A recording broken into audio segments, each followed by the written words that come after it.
Cuando son demasiadas altas estas concentraciones de zinc, sí llegan a hacer daño.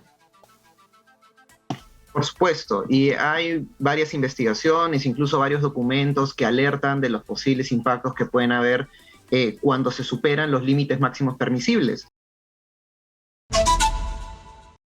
Vamos nosotros a darle la bienvenida a Héctor Aponte, él es biólogo. Bienvenido, señor Aponte.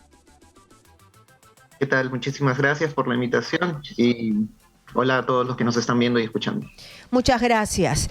Algo que me llamó la atención es que el ministro Montoya, que él es un reconocido científico, Modesto Montoya, ha dicho que el zinc no sería contaminante para los seres humanos. Quiero que me explique un poco porque yo lo que he visto ya son los peces muertos, o sea, ya hay un impacto en el medio ambiente, hay un impacto en el agua. ¿Puedo ir y tomar esa agua y no me pasa nada? Ya hay un impacto para el ser humano porque ya económicamente ya ese señor de la piscigranja está perdiendo. Entonces quiero que me explique el impacto, por favor. Claro, si lo vemos desde una perspectiva económica y social, de inmediato es fácil darse cuenta del impacto que puede haber para el ser humano y para las personas de los alrededores. Si nos referimos puntualmente a los impactos que puede tener un metal pesado como el zinc en la salud, hay que hacer algunas precisiones. Primero, que el zinc es un elemento importante para la vida del ser humano. Es decir, que el ser humano necesita tomar cantidades de zinc para poder vivir bien. Entonces, en determinadas concentraciones, el zinc no nos va a hacer daño. Pero ¿qué pasa hasta cuando las esas venden, ¿no? Hasta las venden para que tú te las tomes en la mañana y le hacen propaganda. Pero ahí venía, cuando son demasiadas altas estas concentraciones de zinc, sí llegan a hacer daño. Por supuesto, y hay varias investigaciones, incluso varios documentos que alertan de los posibles impactos que pueden haber cuando se superan los límites máximos permisibles. De hecho, el Estado peruano, por ejemplo, también tiene sus normas, tiene el Decreto Supremo 004-2017 del Ministerio del Ambiente, donde declara límites máximos permisibles porque a partir de esos valores ya comienza a ser preocupante. Otras fuentes, como la EPA, por ejemplo, dicen si es que el derrame o la contaminación sobrepasa los 2.267 kilogramos de zinc en un ecosistema, ya hay que informar inmediatamente porque esto puede tener repercusiones en el ecosistema y también en la salud de las personas. Entonces, cuando estas concentraciones son muy altas y las personas logran ingerir estas grandes cantidades de zinc, ya sea directamente por el agua, ya sea porque lo han consumido a través de los alimentos, que son múltiples estudios también los que evalúan esto de la bioacumulación, entonces la salud del ser humano comienza a verse deteriorada. Bueno, y entonces usted ¿cómo catalogaría este derrame que ha sido de 30 toneladas y que ya hemos visto peces muertos y ya este río, yo sé que discurre, ¿no? Pero en el medio ambiente impactado, es decir, en este pedazo impactado, ¿cómo se catalogaría? Grave, muy grave, estamos en una situación de catástrofe ambiental. Estaba revisando un par de cosas, ¿no? Estaba revisando las cifras y estaba viendo con qué frecuencia están ocurriendo este tipo de contaminación. Y ambas cosas me preocupan, ¿no? Primero que las cifras, por ejemplo, me pareció encontrar por ahí que la cantidad de zinc que se ha derramado o que se ha caído es de 34 toneladas, que sobrepasa sin problema los límites de la EPA para, digamos, hacer una alerta, ¿no? Claro, Entonces, de 2000 y tantos, eso de por sí ya es preocupante, ¿no? Entonces, lo otro es la frecuencia. Me parece que he leído en la fuente del comercio que este tipo de contaminación no es tampoco algo reciente, ha ocurrido al menos 3 veces en los últimos 4 años, me parece.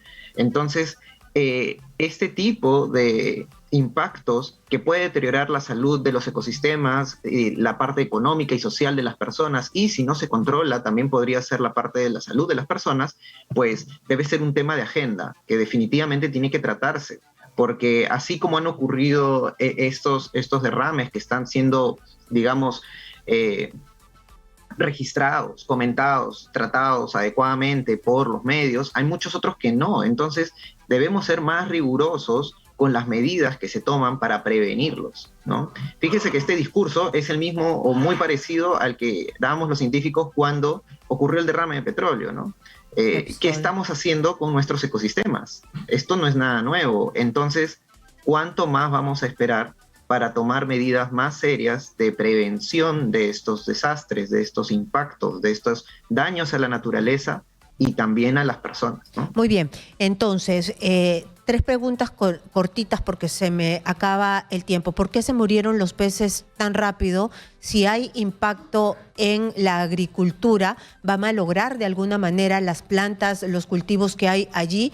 Y si es que va a impactar, no sé, si quedan algunos peces, los pescan y se lo llevan a la mesa. Hay gente que de repente vive solamente de comer de la pesca de ese río. ¿Podrían tener impacto los humanos? Sí, la respuesta es sí. Y de hecho hay, por ejemplo, investigaciones recientes que están estudiando cómo el zinc ingresa en el cuerpo humano, ni siquiera por grandes concentraciones que son tan evidentes como la que vemos en este lamentable hecho, sino más bien en nanoconcentraciones, concentraciones muy, muy pequeñitas de zinc que hasta hace algunos años los equipos de química no permitían detectar, ahora ya se pueden detectar. Entonces hay científicos que están estudiando estas nanoconcentraciones de zinc y, por ejemplo, cómo ello podría, con el paso del tiempo y en un consumo prolongado o en gran escala, pues hacer daño a la salud de las personas. Definitivamente, incluso hay más de una referencia que muestra cómo esto llega a la parte agrícola, cómo esto llega de alguna manera a los alimentos que las personas deben consumir o que consumen, mejor dicho, y que pues finalmente podría conllevar a un exceso, ¿no?, de consumo.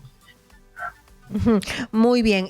¿Puede afectar también el agro? ¿Puede afectar también a las plantas, los cultivos de alguna manera? ¿Contaminarlas?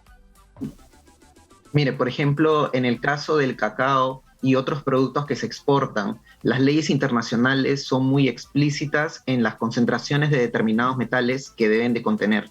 Entonces, por ejemplo, si esas leyes se aplicasen y estos productos necesitasen exportarse, muy probablemente no podrían continuar con el comercio que estaba previsto, ¿no?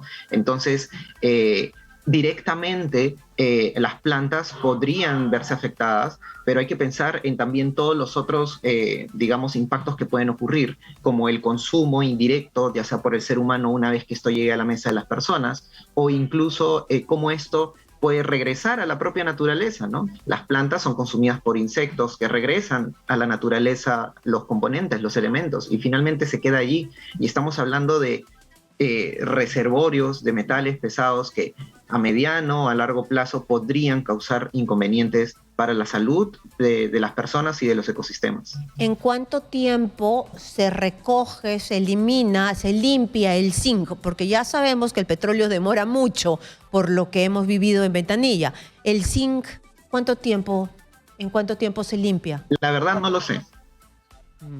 No sé cuánto tiempo demora, porque en realidad entra al ecosistema en grandes cantidades en este tipo de eventos y luego se traslada, no es como que desaparece, ¿no? Es consumido por los animales, por las plantas, está en el río, entonces lo consumen los animales del río y luego puede llegar hasta el océano.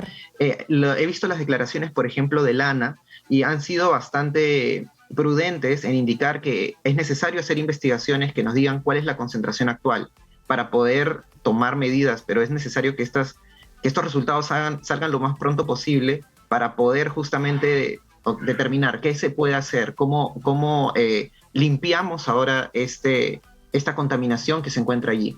Va a haber una fase inicial, muy probablemente de extracción, pero luego probablemente tengan que entrar programas de biorremediación que permitan sacar este metal, ¿no? La materia no desaparece, entonces va de un sitio a otro. Entonces, ¿cuánto tiempo demora en limpiarse? Probablemente cuánto tiempo demora en dispersarse. Muy bien, muy bien. Muchísimas gracias por su participación aquí y por hacernos entender que esto no es un juego, es un derrame que impacta a todo nuestro medio ambiente y también al ser humano de acuerdo a la concentración que haya.